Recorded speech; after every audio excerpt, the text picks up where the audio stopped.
السلام علیکم ورحمۃ اللہ وبرکاتہ.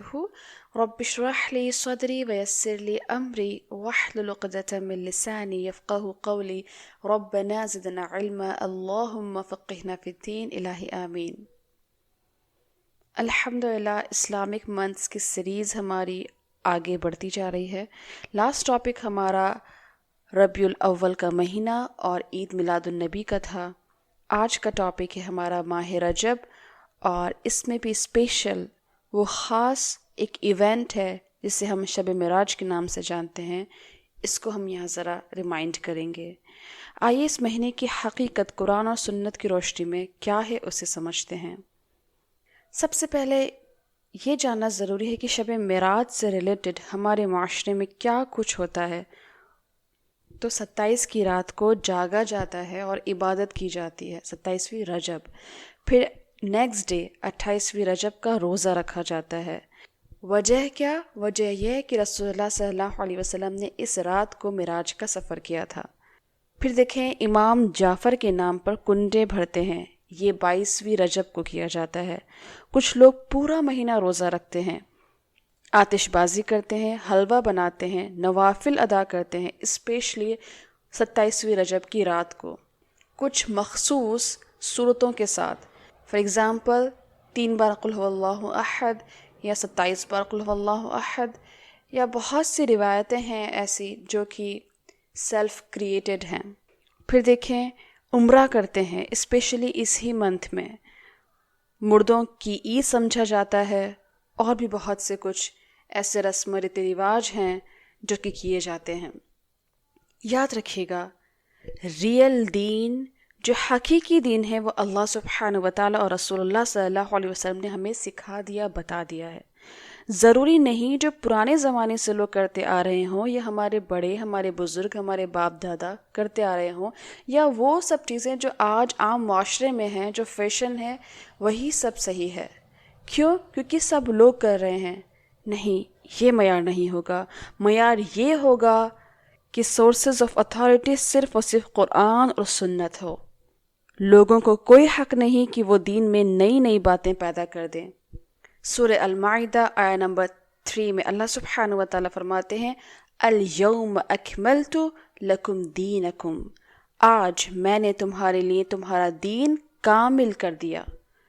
سورہ حجرات آیہ نمبر 1 اللہ سبحانہ وتعالیٰ فرماتے ہیں یا ایہا الذین آمنوا لا تقدموا بین یدی اللہ ورسولہ واتقوا اللہ ان اللہ سمیع علیم. اے لوگوں جو ایمان لائے ہو، اللہ تعالیٰ اور اس کے رسول کے آگے پیش قدمی نہ کرو، اور اللہ تعالیٰ سے ڈر جاؤ. بلا شبہ اللہ تعالیٰ سب کچھ سننے والا اور سب کچھ جاننے والا ہے. یہ بہت واضح آیت ہے کہ ہمیں نئی نئی دین میں ایجاد کرنے والی باتوں سے بچنا چاہیے. یہ اللہ سبحانہ وتعالیٰ اور رسول اللہ صلی اللہ علیہ وسلم سے آگے بڑھنا ہے، نعوذ باللہ. پھر دیکھیے سب سے پہلے یہ سمجھنا ضروری ہے شب معراج کا واقعہ کب پیش آیا. صحیح اور مستند روایات کے مطابق ہجرت سے پہلے یہ واقعہ پیش آیا، جبکہ تاریخ اور سن کا رواج نہیں تھا. البتہ تاریخ سے متعلق بہت سے اقوال پائے جاتے ہیں، اور مہینوں کے لحاظ سے ربیع الاول، ربیع الثانی، رجب، رمضان، شوال، یہ 6 اقوال پائے جاتے ہیں. اب شعور سے اگر ہم کام لیں تو پرٹیکولر رات جس کے بارے میں علم ہی نہیں، ایک عبادت سمجھنا، اسے مخصوص کر لینا، رات بھر جاگنا اور نیکسٹ ڈے روزہ رکھنا، کیا یہ صحیح ہے؟ نہ تو اس عمل کو رسول اللہ صلی اللہ علیہ وسلم نے کیا، اور نہ ہی تابعی، تبع تابعین، صحابہ کرام کسی نے کیا. اب اگر آپ اور ہم یہ کہیں تو کیا ہوا، عبادت ہی تو ہے، اس کو کرنے میں کیا حرج ہے؟ ایکسٹرا نوافل ہی تو ادا ہو جائے گی، اس کو کرنے میں کیا حرج ہے؟ روزہ ہی تو رکھ لیں گے، کیا حرج ہے؟ تو دیکھیں بات ایسے. پھر تو اذان کے آخر کے جو کلمے ہیں لا الہ الا اللہ، پھر آگے ہم محمد رسول اللہ صلی اللہ علیہ وسلم بھی پڑھ دیں، ہم کلمہ ہی تو مکمل کر رہے ہیں. اسی طرح مغرب کی نماز میں اگر 3 فرض ہے تو ہم 4 فرض پڑھ لیں، ہم زیادہ ہی رکعت تو پڑھ رہے ہیں. نہیں، we can't do this. Why? Because اللہ سبحانہ وتعالی نے ہمارا دین مکمل کر دیا. کب، کیسے، کتنا، کیا چیز کرنی ہے، اللہ سبحانہ تعالیٰ نے بہت سسٹمیٹکلی ہر ایک چیز ہمیں بتا دی ہے. اب خود سے کچھ بھی کرنا، اللہ سبحانہ و تعالیٰ اور رسول اللہ صلی اللہ علیہ وسلم سے آگے بڑھنا ہے. تو بات دراصل سمجھنے کی یہ ہے کہ عبادت کی جہاں تک بات ہے، رات کو جاگنے کی جہاں تک بات ہے، تو خود اللہ سبحانہ و تعالیٰ ہمارے قریب ہوتے ہیں. ہر روز ہم سے پوچھتے ہیں کوئی ہے جو مجھ سے مانگے میں اسے عطا کروں. تو سبحان اللہ، ہم تو روز عبادت کر سکتے ہیں. کوئی پرٹیکولر خاص ڈے سیلف کریٹڈ کیوں؟ پھر دیکھیں اسی طرح روزے کی جہاں تک بات ہے تو ایام 20 کے روزے رکھنا اور سوموار اور جمعرات کے روزے رکھنا یہ سنت سے ثابت ہے. پھر اگر ہماری عادت میں ہے کہ ہم ایام 20 یعنی کہ 13ویں 14ویں 15ویں ہر مہینے کی ان تاریخ میں رکھ رہے ہیں روزہ، اور ساتھ ہی ساتھ اگر ہم سوموار اور جمعرات کو بھی روزہ رکھتے ہیں، اگر اس دن میں 27ویں رجب کو یہ آتا ہے روزہ تو بالکل ہم رکھ سکتے ہیں. لیکن اسپیشلی اس کو فوکس کر کے کہ یہ 27ویں رجب شب معراج کی رات کو جاگنا اور نیکسٹ ڈے روزہ رکھیں، تو یہ درست نہیں. 27ویں رات ایام 20 میں تو آ نہیں سکتی، بیکاز ایام 20 13 14 15 کا ہوتا ہے، رائٹ؟ تو یہ ہوگا تو یا تو سوموار کے روزوں میں سے ہوگا یا جمعرات کے روزوں میں سے ہوگا. تو اگر یہ آپ کی عادت ہے تو آپ رکھ سکتے ہیں، اس میں کوئی حرج نہیں. یہاں پھر سے دیکھیں، غور کریں، اصل بات واقعے کا مقصد ہے، نہ کہ وہ اسپیشل رات، کہ وہ کس رات میں گئے، کون سا ڈے تھا. اللہ تعالیٰ ہمیں اس واقعے سے کیا سکھانا چاہتے ہیں، دس از موسٹ امپورٹنٹ تھنگ. قرآن میں یہ واقعہ اسراء کے نام سے ملتا ہے، ہم صرف معراج کے نام سے جانتے ہیں. اسراء کے معنی ہے رات کو چلنا یا لے جانے کے ہیں، کیونکہ یہ واقعہ رات کو پیش آیا اس لیے اسے اسراء کہا گیا. اور معراج کے معنی ہے اوپر چڑھنا، کیونکہ حدیث میں آپ صلی اللہ علیہ وسلم نے فرمایا پھر مجھے اوپر چڑھایا گیا، اس لیے اس واقعے کا نام معراج مشہور ہو گیا. سورہ بنی اسرائیل آیہ نمبر 1، اللہ سبحانہ وتعالیٰ فرماتے ہیں سبحان الذی اسری بعبدہ لیلا من المسجد الحرام الى المسجد الاقصى الذي باركنا حوله لنريه من آیاتنا انه هو السمیع البصیر. پاک ہے وہ اللہ جو اپنے بندے کو ایک رات مسجد حرام سے دور کی اس مسجد تک لے گیا جس کے ماحول کو ہم نے برکت دی تاکہ ہم اسے اپنے کچھ نشانیاں دکھائیں. بلا شبہ وہ سب کچھ سننے والا، سب کچھ دیکھنے والا ہے. سورہ نجم آیہ نمبر 13 to 18 آیات. وَلَقَدْ رَآهُ نَزْلَةً أُخْرَى عِنْدَ سِدْرَةِ الْمُنْتَهَى عِنْدَهَا جَنَّةُ الْمَأْوَى إِذْ يَغْشَى السِّدْرَةَ مَا يَغْشَى مَا زَاغَ الْبَصَرُ وَمَا طَغَى لَقَدْ رَآ مِنْ آيَاتِ رَبِّهِ الْكُبْرَى. حالانکہ بلا شبہ یقیناً اس رسول نے ایک مرتبہ اور بھی اسے جبریل علیہ السلام کو اترتے ہوئے دیکھا تھا انتہائی حد کی بیری کے پاس. اس کے پاس ہمیشہ رہنے کی جنت ہے، جبکہ سدرہ بیری کو ڈھانپ رہا تھا. وہ جو ڈھانپ رہا تھا، نگاہ نہ ہی ادھر ادھر ہوئی اور نہ ہی وہ حد سے بڑی. بلا شبہ یقیناً اس نے اپنے رب کی کچھ بہت بڑی نشانیاں دیکھیں. ان آیات سے ہمیں معراج کا جو مقصد ہے وہ پتہ لگتا ہے. نمبر 1 کچھ نشانیاں دیکھیں جو کہ سورہ اسراء سے ہمیں پتہ لگتا ہے. نمبر 2 سورہ نجم سے کچھ بہت بڑی نشانیاں دیکھیں. سو اوور آل نشانیاں دکھانا اللہ سبحانہ و تعالیٰ کا پرپس تھا. اسی کے ساتھ ایمان بالغیب یعنی کہ غیب کی بات پر ایمان لانا، جنت اور دوزخ اور اس کے علاوہ بہت سی چیزیں اللہ سبحانہ و تعالیٰ نے رسول اللہ صلی اللہ علیہ وسلم کو دکھائی. نیکسٹ از عین الیقین. عین الیقین وہ یقین ہے جو کہ آنکھ سے دیکھنے کے بعد ہمارے دل میں راسخ ہوتا ہے. تو اللہ سبحانہ و تعالیٰ کو عین الیقین آپ صلی اللہ علیہ وسلم کے دل میں راسخ کرنا تھا، اس لحاظ سے بھی یہ مشاہدے کرائے گئے. نیکسٹ ہے مؤثر ابلاغ بنانے کے لیے. مؤثر ابلاغ وہی ہوتے ہیں جس کا یقین اس بات پر ہو جو وہ کہہ رہا ہو. سو اسراء مسجد نبوی سے لے کر کے مسجد اقصیٰ کا سفر رہا، پھر مسجد اقصیٰ سے یعنی کہ بیت المقدس، دونوں سیم نام ہے، یہاں سے عالم بالا کا سفر معراج کہلاتا ہے. اب ہے شب معراج کا واقعہ. حضرت ابو ذر رضی اللہ تعالیٰ عنہ کی روایت میں ہے بیداری اور خواب کی ایک درمیانی حالت تھی کہ آپ صلی اللہ علیہ وسلم نے دیکھا کہ آپ صلی اللہ علیہ وسلم کے گھر کی چھت کھلی اور حضرت جبریل علیہ السلام نازل ہوئے. ان کے ساتھ چند اور فرشتے بھی تھے۔ وہ آپ صلی اللہ علیہ وسلم کو چاہ زمزم کے پاس لے گئے اور وہاں آپ صلی اللہ علیہ وسلم کے سینے مبارک کو چاک کیا اور قلب کو آب زمزم سے دھو دیا۔ اس کے بعد سونے کا ایک تشت ایمان اور حکمت سے معمور لایا گیا۔ جبریل علیہ السلام نے ایمان و حکمت کے اس خزانے کو صلی اللہ علیہ وسلم کے سینے میں رکھ کر اس کو برابر کر دیا۔ اس کے بعد ایک درمیان قد کا جانور براق نامی لایا گیا، جس کی تیز رفتار کا یہ حال تھا کہ اس کا ہر قدم وہاں پڑتا تھا جہاں نگاہ کی آخری حد ہوتی تھی۔ جب آپ صلی اللہ علیہ وسلم نے اس پر سوار ہونے کا قصد کیا تو اس جانور نے شوخی کی۔ جبریل امین نے کہا، کیوں شوخی کرتا ہے؟ تیری پشت پر آج تک محمد صلی اللہ علیہ وسلم سے زیادہ اللہ کے نزدیک بزرگی والا کوئی دوسرا سوار نہیں ہوا۔ یہ سن کر براق پسینہ پسینہ ہو گیا۔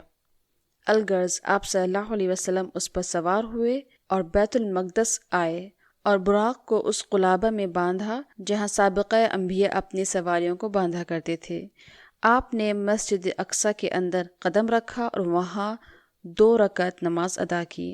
حضرت شعدان بن اوس رضی اللہ تعالیٰ عنہ کی روایت ہے کہ نبی کریم صلی اللہ علیہ وسلم نے فرمایا کہ راستے میں ایسی زمین پر گزر ہوا جس میں کھجور کے درخت بکثرت تھے۔ جبریل امین نے کہا، یہاں اتر کر نفل پڑھیے۔ میں نے براق سے اتر کر نماز پڑھی۔ جبریل امین نے کہا، آپ صلی اللہ علیہ وسلم کو معلوم بھی ہے کہ آپ نے کس جگہ نماز پڑھی؟ میں نے کہا، مجھ کو معلوم نہیں۔ جبریل امین نے کہا، آپ نے یثرب یعنی مدینہ طیب میں نماز پڑھی جہاں آپ ہجرت کریں گے۔ بعد ازاں یہاں سے روانہ ہوئے اور ایک زمین پر پہنچے۔ جبریل امین نے کہا، یہاں بھی اتر کر نماز پڑھیے۔ میں نے اتر کر نماز پڑھی۔ جبریل امین نے کہا، آپ نے وادی سینا میں شجر موسیٰ کے قریب نماز پڑھی جہاں اللہ تعالیٰ نے حضرت موسیٰ علیہ السلام سے کلام فرمایا تھا۔ پھر ایک اور زمین پر گزر ہوا۔ جبریل امین نے کہا، اتر کر یہاں بھی نماز پڑھیے۔ میں نے نماز پڑھی۔ جبریل امین نے کہا، آپ نے مدین میں نماز پڑھی جو حضرت شعیب علیہ السلام کا مسکن تھا۔ وہاں سے روانہ ہوئے اور ایک زمین پر پہنچے۔ جبریل علیہ السلام نے کہا، اتر کر نماز پڑھیے۔ میں نے اتر کر نماز ادا کی۔ جبریل امین نے کہا، یہ بیت الحم ہے جہاں حضرت عیسیٰ علیہ السلام کی ولادت ہوئی۔ بخاری اور صحیح مسلم میں حضرت ابن عباس رضی اللہ تعالیٰ عنہ سے روایت ہے کہ حضور اقدس صلی اللہ علیہ وسلم نے فرمایا، شب معراج میں موسیٰ علیہ السلام اور دجال اور دروغۂ جہنم کو دیکھا جس کا نام مالک ہے۔ اور صحیح مسلم میں حضرت انس رضی اللہ تعالیٰ عنہ کی روایت ہے کہ آپ صلی اللہ علیہ وسلم نے ارشاد فرمایا، میرا گزر حضرت موسیٰ علیہ السلام پر ہوا، دیکھا کہ وہ قبر میں کھڑے نماز پڑھ رہے ہیں۔ نیز راستے میں آپ کا ایسی قوم پر گزر ہوا جن کے ناخن تانبے کے تھے اور وہ اپنے چہروں اور سینوں کو ان ناخنوں سے چھیلتے تھے۔ جبریل علیہ السلام نے بتایا کہ یہ لوگ وہ ہیں جو آدمیوں کا گوشت کھاتے تھے، یعنی ان کی غیبت کرتے ہیں اور ان کی عزت و آبرو پر حرف گیری کرتے ہیں۔ نیز آپ کا ایک ایسی قوم پر گزر ہوا جو ایک ہی دن میں تخم ریزی کر لیتے ہیں اور اسی دن کاٹ بھی لیتے ہیں، اور کاٹنے کے بعد کھیتی پھر ویسی ہی ہو جاتی جیسے پہلے تھی۔ جبریل امین نے فرمایا کہ یہ لوگ اللہ سبحانہ و تعالیٰ کی راہ میں جہاد کرنے والے ہیں، ان کی ایک نیکی 700 نیکی سے بھی زیادہ ہو جاتی ہے، اور یہ لوگ جو بھی خرچ کرتے ہیں اللہ سبحانہ و تعالیٰ اس کا نعم البدل عطا فرماتے ہیں۔ پھر آپ کا گزر ایک اور قوم پر ہوا جن کے سر پتھروں سے کچلے جا رہے تھے، کچلے جانے کے بعد پھر ویسے ہی ہو جاتے جیسے پہلے تھے۔ اسی طرح یہ سلسلہ مسلسل جاری تھا۔ آپ صلی اللہ علیہ وسلم نے پوچھا، یہ کون لوگ ہیں؟ جبریل امین نے کہا کہ یہ فرض نماز سے کاہلی کرنے والے ہیں۔ پھر آپ کا گزر ایک اور قوم پر ہوا جن کی زبانیں اور لبیں لوہے کی کیچیوں سے کاٹی جا رہی ہیں، اور جب کٹ جاتی ہیں تو پھر پہلے کی طرح صحیح و سالم ہو جاتی ہیں۔ اس طرح یہ سلسلہ جاری ہے، ختم ہونے نہیں پاتا۔ جبریل امین نے فرمایا، یہ آپ کی امت کے وہ خطیب اور واعظ ہیں جو دوسروں کو نصیحت کرتے ہیں اور خود عمل نہیں کرتے تھے۔ پھر آپ کا گزر ایک ایسے مقام پہ ہوا جہاں نہایت خوشگوار اور خوشبودار ہوا چل رہی تھی۔ جبریل امین نے کہا، یہ جنت کی خوشبو ہے۔ اس کے بعد ایسے مقام پر گزر ہوا جہاں سے بدبو محسوس ہوئی۔ جبریل امین نے کہا، یہ جہنم کی بدبو ہے۔ اسی طرح حضرت ابو سعید خدری رضی اللہ تعالیٰ عنہ کہتے ہیں کہ میں نے خود نبی کریم صلی اللہ علیہ وسلم سے یہ فرماتے ہوئے سنا کہ جب میں بیت المقدس کے امور سے فارغ ہوا تو ایک سیڑھی لائی گئی جس سے بہتر کوئی سیڑھی میں نے نہیں دیکھی۔ یہ وہ سیڑھی تھی جس پر بنی آدم کی ارواح آسمان کی طرف چڑھتی ہیں اور آدمی مرتے وقت اس کی طرف نظر اٹھا کر دیکھتا ہے۔ میرے رفیق جبریل امین نے مجھ کو اس سیڑھی پر چڑھایا یہاں تک کہ میں آسمان کے ایک دروازے پر جا پہنچا جس کو باب الحفظہ کہتے ہیں۔ نبی کریم صلی اللہ علیہ وسلم اسی سیڑھی کے ذریعے آسمان پر تشریف لے گئے اور براق بدستور مسجد الاقصیٰ کے دروازے پر بندھا رہا۔ آسمان سے واپسی کے بعد آپ صلی اللہ علیہ وسلم پھر اسی براق پر سوار ہو کر مکہ مکرمہ تشریف لائے۔ پہلے آسمان پر حضرت آدم علیہ السلام سے ملاقات ہوئی جنہوں نے آپ صلی اللہ علیہ وسلم کو مرحبا نبی صالح اور فرزند صالح کہہ کر استقبال کیا۔ اسی آسمان میں آپ صلی اللہ علیہ وسلم کو آمنے سامنے دو نہریں نظر آئیں۔ پوچھنے پر جبریل امین نے بتایا کہ یہ نیل اور فرات کی سوتیں ہیں۔ پھر آپ صلی اللہ علیہ وسلم کو ایک اور نہر نظر آئی جس پر موتی کا ایک محل تعمیر تھا اور اس کی زمین مشک کی تھی۔ جبریل امین نے کہا یہ نہر کوثر ہے جس کو پروردگار نے آپ صلی اللہ علیہ وسلم کے لیے مخصوص کر رکھی ہے۔ دوسرے آسمان پر حضرت یحییٰ اور حضرت عیسیٰ علیہ السلام سے جو دونوں خالہ زاد بھائی ہیں ملاقات ہوئی۔ تیسرے آسمان پر حضرت یوسف علیہ السلام سے ملاقات ہوئی جن کو حسن و جمال کا ایک بڑا حصہ عطا ہوا تھا۔ چوتھے آسمان پر حضرت ادریس علیہ السلام سے ملاقات ہوئی۔ پانچویں آسمان پر حضرت ہارون علیہ السلام سے ملاقات ہوئی۔ چھٹے آسمان پر حضرت موسیٰ علیہ السلام سے ملاقات ہوئی۔ انہوں نے بھی مرحبا اے پیغمبر صالح اور برادر صالح کہہ کر استقبال کیا۔ جب آپ صلی اللہ علیہ وسلم آگے بڑھے تو حضرت موسیٰ علیہ السلام رو پڑے۔ آواز آئی کہ اے موسیٰ کیا سبب ہے؟ حضرت موسیٰ علیہ السلام نے عرض کیا الہی میرے بعد تو نے اس نوجوان کو مبعوث کیا ہے، اس کی امت کے لوگ میری امت سے زیادہ جنت میں جائیں گے۔ یاد رکھیے گا یہ بات اس لیے نہیں کی جا رہی کہ نعوذ باللہ موسیٰ علیہ السلام محمد صلی اللہ علیہ وسلم سے جہلس رکھتے ہوں۔ پھر ساتویں آسمان پر حضرت ابراہیم علیہ السلام سے ملاقات ہوئی۔ آپ نے مرحبا اے نبی صالح اور اے فرزند صالح کہہ کر خیر مقدم کیا۔ جبریل امین نے بتایا کہ یہ آپ صلی اللہ علیہ وسلم کے باپ ابراہیم ہیں۔ حضرت ابراہیم علیہ السلام بیت المعمور یعنی آباد گھر سے پیٹھ لگائے بیٹھے تھے۔ یہ بیت المعمور آسمانوں میں فرشتوں کا قبلہ ہے جو زمین کے قبلے خانہ کعبہ کے بالکل مقابل ہے۔ روزانہ 70,000 فرشتے اس کا طواف کرتے ہیں، پھر ان کی دوبارہ نوبت نہیں آتی، یعنی تعداد میں فرشتے اتنے زیادہ ہیں کہ صرف ایک بار انہیں اس بیت المعمور کا طواف کرنے کا چانس ملتا ہے۔ ایک اور روایت میں ہے اس کے بعد حضرت جبریل علیہ السلام آپ صلی اللہ علیہ وسلم کو اوپر لے گئے اور آپ صلی اللہ علیہ وسلم اس مقام پر پہنچے جہاں قلم کے چلنے لکھنے کی آواز آتی تھی۔ اس موقع پر اللہ سبحانہ وتعالیٰ نے آپ صلی اللہ علیہ وسلم کی امت پر 50 وقت کی نمازیں فرض کی۔ آپ صلی اللہ علیہ وسلم اس عطیہ ربانی کو لے کر حضرت موسیٰ علیہ السلام کے پاس آئے تو انہوں نے پوچھا کہ اللہ سبحانہ وتعالیٰ نے آپ کی امت پر کیا فرض کیا ہے؟ آپ صلی اللہ علیہ وسلم نے فرمایا 50 وقت کی نمازیں فرض کی ہیں۔ حضرت موسیٰ علیہ السلام نے کہا آپ اللہ سبحانہ وتعالیٰ کے حضور دوبارہ جائیے، آپ کی امت اس کی طاقت نہیں رکھ سکتی۔ آپ حضور صلی اللہ علیہ وسلم واپس گئے اور اللہ سبحانہ وتعالیٰ نے اس کا ایک حصہ کم کر دیا۔ آپ واپس آئے تو حضرت موسیٰ علیہ السلام نے دوبارہ اللہ سبحانہ وتعالیٰ کے ہاں جانے کا مشورہ دیا کہ آپ کی امت اس کی بھی طاقت نہیں رکھتی۔ آپ صلی اللہ علیہ وسلم تشریف لے گئے تو اللہ سبحانہ وتعالیٰ نے ایک حصے کی پھر تخفیف کر دی۔ حضرت موسیٰ علیہ السلام نے پھر کہا کہ آپ صلی اللہ علیہ وسلم کی امت میں اس کی بھی قوت نہیں۔ آپ پھر گئے تو اللہ سبحانہ وتعالیٰ نے اس تعداد کو گھٹا کر 5 وقت کر دیا اور ارشاد فرمایا گو نمازیں 5 وقت کی ہوں گی لیکن ثواب ان کو 50 نمازوں کا ملے گا کیونکہ میرے حکم میں تبدیلی نہیں ہوتی۔ حضرت موسیٰ علیہ السلام نے مزید کمی کے لیے محمد صلی اللہ علیہ وسلم کو پھر سے اللہ سبحانہ وتعالیٰ کے پاس جانے کا مشورہ دیا لیکن آپ صلی اللہ علیہ وسلم نے فرمایا اب مجھے شرم آتی ہے۔ اس کے بعد آپ صلی اللہ علیہ وسلم کو سدرۃ المنتہا کی سیر کرائی گئی جو ایسے مختلف رنگوں سے ڈھکا ہوا تھا جن کو آپ صلی اللہ علیہ وسلم جان نہ سکے تھے۔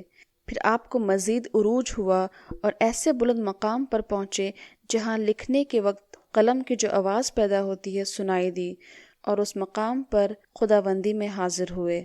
اس وقت آپ صلی اللہ علیہ وسلم کو بارگاہ الہی سے 3 عطیے مرحمت ہوئے۔ پہلا سورۃ البقرہ کی آخری آیتیں، دوسرا آپ کی امت میں جو شخص شرک کا مرتکب نہ ہوگا اللہ سبحانہ وتعالیٰ اس کے کبیرہ گناہوں سے درگزر فرمائیں گے اور مغفرت سے سرفراز کریں گے، تیسرا 5 نمازیں۔ اب آپ آسمانوں سے اتر کر زمین پر تشریف لائے اور بیت المقدس میں داخل ہوئے۔ بہرحال اسی میں نماز غالباً صبح کی نماز کا وقت آ گیا۔ سرور انبیاء صلی اللہ علیہ وسلم امامت سے سرفراز ہوئے۔ بعض روایتوں میں ہے کہ آسمان پر جانے سے پہلے بیت المقدس میں انبیاء کرام کے ساتھ آپ نے نماز پڑھائی، اور کچھ روایت میں ہے کہ یہ واپسی کا واقعہ ہے۔ بہرحال ان تمام مراحل و منازل کے طے کرنے کے بعد صبح ہونے سے پہلے آپ محمد صلی اللہ علیہ وسلم مکہ مکرمہ پہنچ گئے۔ کفار کی تکذیب اور بیت المقدس کی جلوہ گری۔ خانہ کعبہ کے آس پاس سرداران قریش کی نشست رہتی تھی۔ آپ صلی اللہ علیہ وسلم بھی وہی مقام حتیم میں تشریف فرما تھے۔ آپ نے ان سے یہ واقعہ بیان کیا، سب نے سن کر سخت اچنبھا ظاہر کیا۔ کسی نے تعجب سے سر پر ہاتھ رکھ لیا، کسی نے تالیاں بجائیں۔ کچھ لوگوں نے آپ صلی اللہ علیہ وسلم کو جھوٹا کہا۔ ان میں بعض تاجر قسم کے لوگ بھی تھے جنہوں نے 12 بار بیت المقدس کو دیکھا تھا، اور انہیں معلوم تھا کہ محمد صلی اللہ علیہ وسلم نے بیت المقدس کبھی بھی سفر نہیں کیا۔ اس لیے انہوں نے سوالات کرنے شروع کر دیے کہ بتاؤ بیت المقدس کا نقشہ کیسا ہے؟ محمد صلی اللہ علیہ وسلم فرماتے ہیں کہ میرے ذہن میں عمارت کا صحیح نقشہ نہ تھا۔ ویسے بھی آپ عمارت دیکھنے نہیں گئے تھے۔ سخت بے قراری ہوئی کہ کیا جواب دوں۔ اچانک نظر کے آگے بیت المقدس کی پوری عمارت دکھا دی گئی۔ وہ سوال کرتے جاتے تھے اور میں اس کو دیکھ کر جواب دیتے جاتا تھا۔ انہی روایتوں میں یہ واقعہ بھی ملتا ہے کہ کچھ کافر حضرت ابوبکر رضی اللہ تعالی عنہ کے پاس آئے اور کہا کہ تمہارے دوست حضرت محمد صلی اللہ علیہ وسلم نے آج ایک نئی بات کا اعلان کیا ہے کہ وہ گزشتہ رات بیت المقدس گئے اور صبح ہونے سے پہلے مکہ مکرمہ واپس آ گئے۔ کیا تم ایسی بات کی بھی تصدیق کرو گے؟ حضرت ابوبکر رضی اللہ تعالیٰ عنہ نے لوگوں سے پوچھا، کیا یہ رسول اللہ صلی اللہ علیہ وسلم نے فرمایا ہے؟ لوگوں نے کہا ہاں۔ اس پر حضرت ابوبکر رضی اللہ تعالیٰ عنہ نے کہا، میں اس بات کی تصدیق کرتا ہوں، اور میں تو اس سے بھی بڑھ کر اس بات پر یقین رکھتا ہوں کہ ہر روز آپ صلی اللہ علیہ وسلم کی خدمت میں آسمان سے فرشتے آتے جاتے رہتے ہیں۔ کہا جاتا ہے کہ اسی دن سے حضرت ابوبکر رضی اللہ تعالیٰ عنہ کا لقب صدیق پڑ گیا۔ آپ صلی اللہ علیہ وسلم نے اللہ سبحانہ وتعالیٰ کو دیکھا ہے یا نہیں، دیدار الہی ہوا ہے یا نہیں ہوا ہے، اس لحاظ سے صحیح مسلم حضرت ابو ذر غفاری رضی اللہ تعالیٰ عنہ کی روایت ہے کہ انہوں نے محمد صلی اللہ علیہ وسلم سے دریافت کیا، یا رسول اللہ، کیا آپ نے اللہ سبحانہ وتعالیٰ کو دیکھا ہے؟ ارشاد فرمایا، وہ تو نور ہے، میں اس کو کہاں دیکھ سکتا ہوں۔ دوسری روایت میں ہے کہ آپ صلی اللہ علیہ وسلم نے فرمایا، میں نے صرف ایک نور کو دیکھا ہے۔ اب ہو سکتا ہے ہمارے ذہن میں یہ سوالات ہوں کہ جنت اور دوزخ کیسے دکھائے گئی، سزا اور جزا تو ابھی ہوئی نہیں۔ تو دیکھیں، ہو سکتا ہے اللہ سبحانہ وتعالیٰ نے یہاں بطور تمثیل، فار ایگزامپل، جن کا یہ سزا اور جزا ہونی تھی وہ ایز اٹ از کر کے دکھا دی ہو، یا پھر پہلے ہی ان پرٹیکولر لوگوں کا فیصلہ کر دیا گیا ہو۔ اللہ سبحانہ وتعالیٰ کے لیے کیا مشکل ہے، جو زندہ کو مردہ، مردے کو زندہ کر دے، ساتوں زمین اور آسمان کو جو بنا دے۔ پھر دیکھیں کنکلوژن کیا ہے ان تمام باتوں کا، مقصد کیا ہے۔ جو کچھ ہم نے سیکھا وہ یہ ہے کہ سورۃ البقرہ یہ ہمارے لیے ایک طریقے سے پرل ہے، لاسٹ 2 آیا، اسے ہمیں روز پڑھ کے سونا ہے۔ پھر دیکھیں ایمان بالغیب، یہاں سے ہمارا ایمان مضبوط ہونا چاہیے، پر جو ایمان ہے ہمارا وہ بڑھنا چاہیے۔ اور تیسری چیز، شرک سے ہمیں بہت دور ہونا ہے۔ چوتھی چیز، 5 نماز کی پابندی ہمیں کرنا ہے، کیونکہ یہ 3 اسپیشل چیزیں جو کہ لاسٹ میں ایز اے گفٹ اللہ سبحانہ وتعالیٰ نے محمد صلی اللہ علیہ وسلم کو دی ہے۔ 5ویں چیز، غیبت سے ہمیں بچنا ہے، کیونکہ ہم نے غیبت کرنے والوں کا انجام دیکھ لیا۔ 6ٹھی چیز، مجاہدین لوگوں میں ہمیں شمار ہونا ہے، کیونکہ یہ وہ لوگ ہیں جن کا ہر ایک عمل 700 گنا بڑھا دیا جاتا ہے، اور کیا پتہ اس سے بھی کہیں زیادہ بڑھا دیا جائے۔ پھر ہے فرض نمازوں کی پابندی کرنی ہے، جو نہیں پڑھتے ان کا انجام ہم نے دیکھ لیا۔ لاسٹ چیز، جو کچھ ہم لوگوں کو کہیں، نصیحت کریں، واعظ کریں، ہمیں چاہیے کہ ہم بھی خود اس پہ عمل کریں۔ اللہ سبحانہ و تعالیٰ سے دعا ہے کہ ہم نے جو کچھ بھی یہاں پہ وقت لگایا، اللہ سبحانہ و تعالیٰ اسے قبول کرے اور ان تمام باتوں کو ہمارے دلوں میں راسخ کرے اور ہماری زندگیوں میں عمل کے طور پر اسے لے کر آئے، آمین۔ سبحانک اللہم بحمدک، نشہد ان لا الہ الا انت، نستغفرک واتوب الیک، ربنا تقبل منا، والسلام علیکم ورحمۃ اللہ وبرکاتہ۔